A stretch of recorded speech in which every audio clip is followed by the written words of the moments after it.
sports are happening, things are happening, and that's why we got our guy, Mr. Pep. What's up, Pep? Dude, Patrick, here's the weird thing. Like, as we went into this pandemic, this quarantine period, if you would have told me the major professional sports league, a team league, I'm not talking NASCAR, UFC, if you would have told me Major League Soccer would have beaten everyone to the punch on the return, I would have said, nah, I don't think so. But the MLS has said July 8th at Disney World, they are going to be back. And that's ahead of Major League Baseball. That's ahead of the NBA. We haven't heard much from the NHL. Major League Soccer will be the first team sport back. So, I mean, they probably looked at the NBA like, what, you're going to be in that Disney place? Ah, we can do that. Dude, they totally did that. They totally, beat everyone to the punch. And of course, like everything else, it's going to look different. It's going to look more like a World Cup, actually. You're going to have like these groups with a couple teams. If you win your group, you advance like this knockout stage. But I think that's fun. Absolutely, dude. Good move on MLS's part. Because we wouldn't be talking about them otherwise, but nice. MLS beat, again, NBA, Major League Baseball, NHL, and Disneyland. They will begin before Disneyland, which is crazy. Who knew? So, yeah, again, NBA still July 31st for Disney World. Major League Baseball, still not sure, although Rob Manfred, who is the commissioner of Major League Baseball, did come out yesterday and said 100% we will have baseball this season. How many games? What does the postseason look like? That's still being haggled. But he says, at least according to him, 100% we will have baseball. I think that's absolutely true, and it is a haggling situation. So, I mean, if you've watched any of the TV shows, I watch hot rod shows where they buy cars and stuff. You're going to meet in the middle on these games. Let's just get to that middle point, and let's move on. Yeah, and they will, and we've talked about it before. It just kind of looks bad because it's player safety, right? Okay, they want to make sure that when they bring the players back, they can do it safely, but also it's how much money they're going to get because, again, this is not a full season, so they're not going to get their full pay, but what does that pay kind of look like if you play, 75 games? We've heard 89 games. We've heard all these different variations of how many games they could play. Doesn't it feel like the Players Association in baseball just has a lot more money and a lot more power? It feels like they can more wildly negotiate than the other player unions. Man, if you're a casual sports fan, Patrick, I think we've talked about this before because you've got two sons. Yes. Dude, have them play baseball. Baseball player money is absolutely insane. They make so much money. There's a great joke that Marshall Faulk tells all the time when him on the NFL Network with host Rich Eisen, they go to Deion Sanders' house and they go through and they see all this stuff, including like suits on top and shoes on the floor below through a glass thing where he matches them up. And Marshall Faulk edges Rich Eisen and goes, man, this is baseball money. Different level, you're right. It's true, man. And don't get me wrong, I would love to be an NFL player or anything else. No, but this is Marshall Faulk. You know what I mean? He's like, this is baseball money. There is a difference.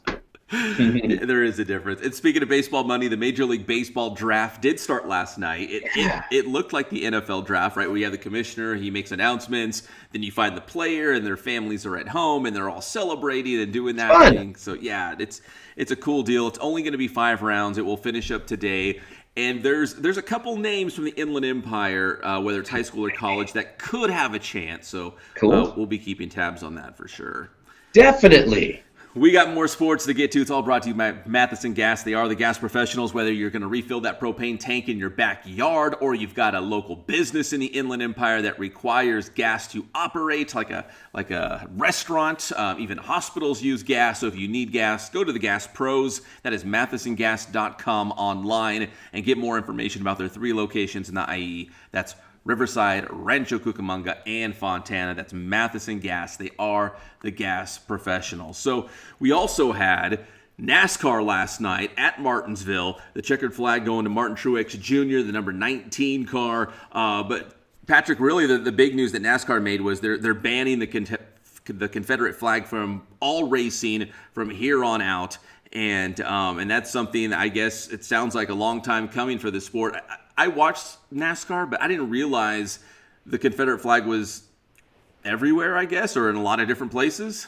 My sister lives in Tampa, Florida, and so the Confederate flag is very prevalent. And obviously, you remember the TV show Dukes of Hazzard. It was on top of the General Lee, so it's not something that we haven't seen very much. I think part of the problem here is a lot of Southerners have woven Southern pride into it. And there's the problem, is it represents different things to different people. Unfortunately, to a big group of people, it represents hate and slavery and awfulness. And unfortunately, I can see NASCAR themselves not having the Confederate flag around, but not to see it at NASCAR races down south where the roots of the sport are, I think that may be tough. Yeah, we'll see how this plays out in the sport of NASCAR. I think the general opinion is good move by NASCAR to pull that Confederate flag down to officially ban it. Now, will fans still bring it to races or whatnot?